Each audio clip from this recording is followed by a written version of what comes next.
Welcome back, ladies and gentlemen, to B&B Gaming's Indigo Prophecy Let's Play. This is part 4, and I will try my best to make each individual episode slightly shorter. I know the first few got a little bit long.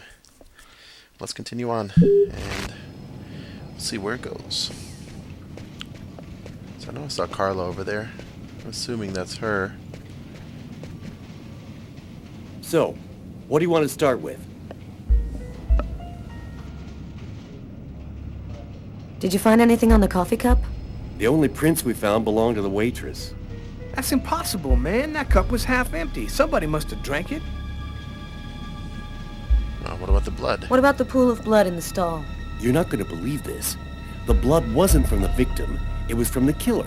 What was he doing bleeding in the stall? I have absolutely no idea. So apparently there's no lab, it's just a desk in the office. What did you find on the knife? Got some good prints off it. They matched those found on the fork and glass at the suspect's table. So, the murderer was definitely at that table. Anything on the blade? I'm getting to that. We definitely had blood from the victim, but the weird thing is we also found blood from the killer. Were there any prints on the book that was under the table? Yep, and they matched the ones on the fork and the glass. So it was definitely his book. It looked like a fairly old book. Maybe we can get some more stuff out of it. So, Out of the what do you book? think about all that?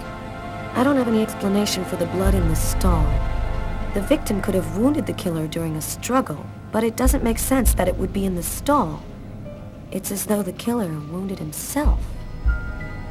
Hey, why not? You get clumsy fools in every other profession.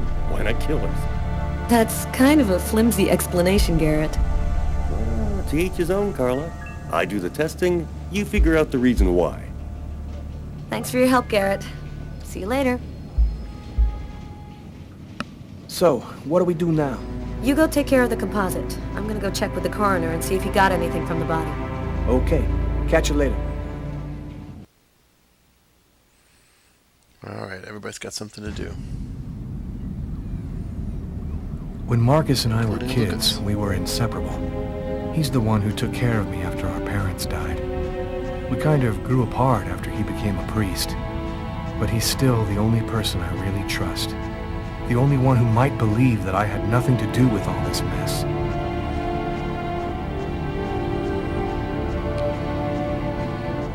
That's definitely a priest's collar. Only one guy looks like that. Might be him. I'm happy to see you. I missed you. It's been a while. 2 years. So tell me what's happened, Lucas.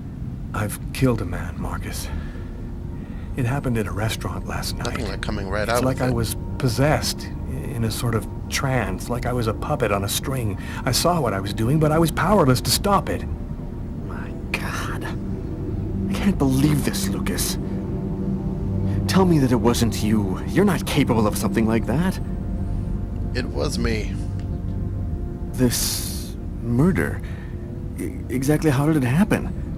Well, after work last night, I stopped at a little diner to get something to eat. I read a book at my table, I think. And after, it's just a black hole. I don't remember anything. Right up until I found myself in the toilets with a knife in my hand.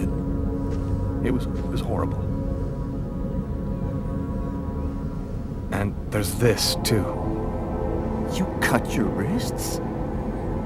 Before the murder, I carved these symbols on my arms with a knife. I don't know if they mean anything. Are you on drugs? Had you been drinking or taking drugs? You know that I don't do that, Marcus.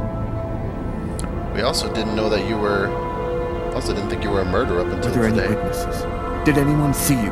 Probably. I got out of the restaurant as best I could. The police still haven't identified me, apparently, but it probably won't take them too long to track me down. While I was doing this horrible thing, I saw something, or rather someone. Was somebody else there with you?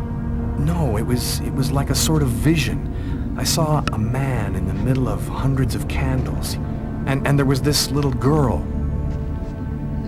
Powers. What about... There's something else you need to know.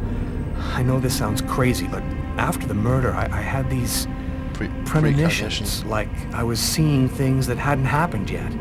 What happened to me, Marcus? What am I supposed to do now? You know me better than anyone, Marcus. Help me.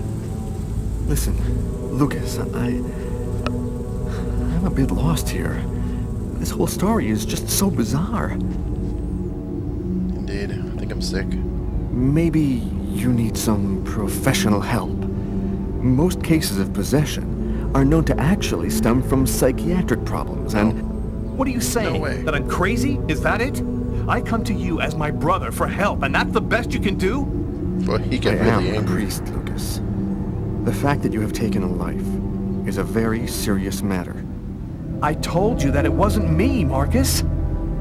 All these years and nothing's changed. You still never listen to me. Lucas, don't ask me to make a choice between my faith and my brother. There seems to be some pent-up past aggressions there. Convince him, I'm Lucas. not a murderer, Marcus.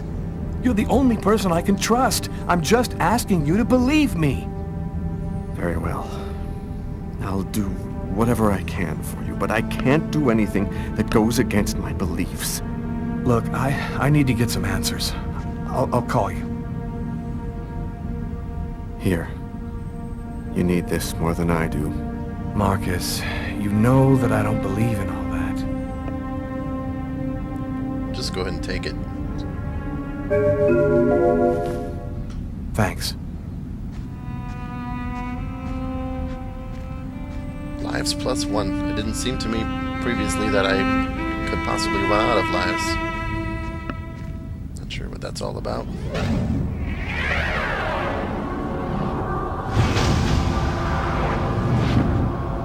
Oh, it's happening again.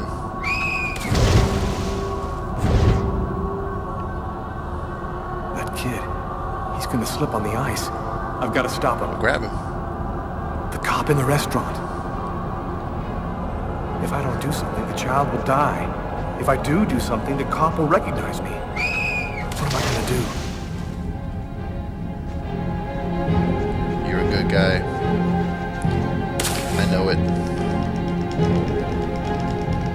Seems like the only right choice to make here. Letting a kid drown. Anything else would be too morally corrupt. There he is. He's lost consciousness. Quick, I've got to go back up before I run out of air. Swim, swim.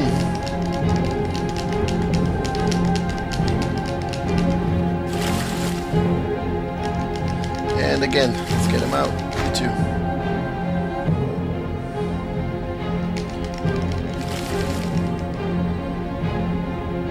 Maybe there's still time to get away.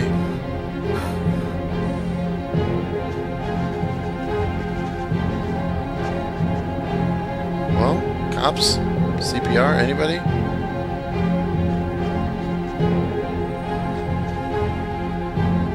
Maybe it's up to me. His heart, no longer beating. Quick, maybe it's not too late. 1, 2, 3. 1, 2, 3. 1, 2, 3. Try to get the timing right, hopefully. 1, 2, 3. Not do it prematurely. 1, 2, 3. 1. Come on, kid, come back alive. Well, that's gotta give me some major points. Patrol cops, 324. Kid just fell into the water. Send an ambulance right away. Man, what courage. The kid would have died. That guy's a hero. He dove into freezing water to save the kid. The kid never would have made it out of there without him. Is there The cop a moment recognized of me. recognition? We both knew it. It's hard to say why he didn't turn me in. Maybe he decided I was even. I had taken a life and given one back. Nothing really changed for me. I was still wanted for murder by the police. But when I left that park, I knew I could look myself in the mirror again without cringing. I'd say you've redeemed yourself a little bit.